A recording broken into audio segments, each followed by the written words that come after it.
Today, we're chatting with Gene Tempelmeyer about his new book, Kingdom and Empire. Gene, thanks for taking the time to tell us about your book. It's great to have the opportunity, Marty.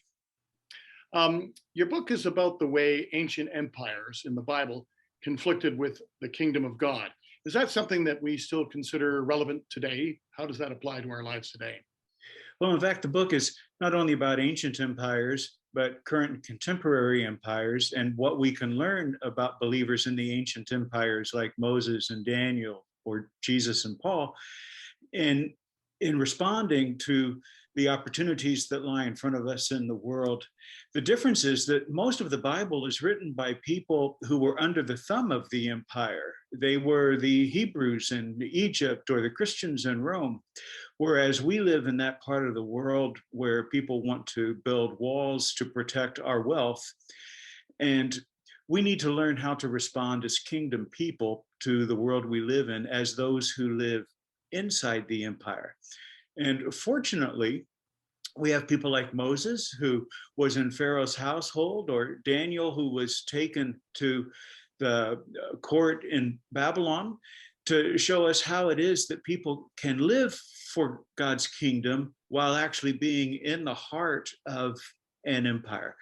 And so, yes, I think it is still relevant. I think most of the empires in the world today tend to be more economic than military or political, but wealth and power have always gone together, and power and technology have always gone together. So we still face many of the same issues that people faced either in the Old Testament or in the New Testament as they responded to the empires around them. How do you see Christians interacting with these empires? Well, I think my father is a very avid sailor, and he has one bit of sailing advice for new sailors that I think is pretty astute. He says that what you want to do when you're on a sailboat is you want to keep the boat in the water, and you want to keep the water out of the boat. And I think that living within the empire, we have financial resources and other kinds of resources that could really make significant differences in the world for the gospel and just for the well-being of the people who share the planet with us. But we'll only do that if we use the resources of the empire without allowing empire's values and strategies and philosophies to control us, because the empire is always trying to protect itself. It's always trying to expand its base of wealth and power and protect itself from the other. Whereas the kingdom is always trying to give itself for the blessing of the world. And so, in fact, in the book, we learn how the first empire was developed by someone named Nimrod. And in the same area where Nimrod developed his first empire, sometime later, God would call a man named Abram to build an alternative nation. And the difference between the nation of Nimrod and the family of Abraham is that Nimrod was constantly trying to conquer the world around him, whereas Abraham and his family were chosen to be a blessing to all the nations of earth. And so it's a very different way of approaching the world and the people around us. So what we want to do is use the resources of the empire, not to protect ourselves against the rest of the world, but to bless the rest of the world. Now, you write about avoiding the strategies and values of the empire. Can you describe some of the differences between empire and God's kingdom? Yes, I think largely empire is consumed with acquisition, and kingdom is consumed with giving. And so if you think of the residential school system again, just to use that as an example, you have to remember that it was Christians who were doing that. Mm-hmm. That much of this continent was seen as much a Christian expansion as it was seen as an expansion of Europe's power. Those two things went hand in hand. And we see this when we go into our churches and we see the war memorials that say for God and kingdom. I think that empire is always trying to build a nationalistic loyalty in its people, and quite often using religion to build that nationalistic loyalty.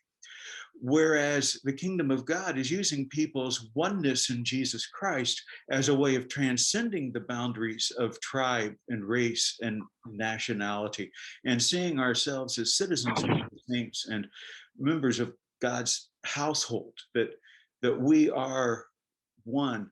And so as a church, I think it's very hard for me as an individual Christian necessarily to change the policies of the Canadian government. I mean, obviously I vote and I try to be a good citizen.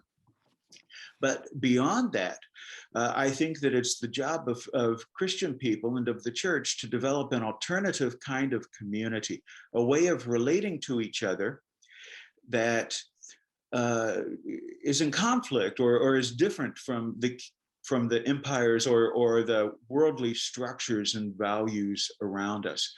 But I was a pastor for nearly 40 years, and I know that there was a huge amount of pressure on me as a pastor to make sure that the church was expanding and that I had things that I could measure on a spreadsheet that showed that we were doing better this year than we were doing last year. And all of that thinking was really an empire thinking, that empires like to measure things that can be measured on a spreadsheet. Whereas the kingdom of God really would measure its growth and its effectiveness by the number of people that it served without gaining anything from them, or the way that it dealt with the poor people in the neighborhood around the church. So I think that we have to, if we're going to make a difference in this world of empire, we have to break it down into things that we can do within our own communities right here, right now. And in the book, I try to give some examples of that, what that might look like. Maybe, Gene, I'll get you to hold up the book for just a moment. Sure. And I just had it right here so that I could do that. There we go. You are. Kingdom and Empire. Kingdom and Empire, yes. Thank you, Gene, for taking the time today to tell us about the book, and wish you all the kind of success, the kingdom success that you'd like to achieve with this book. Okay, thank you so much, Marty. It was wonderful talking to you today.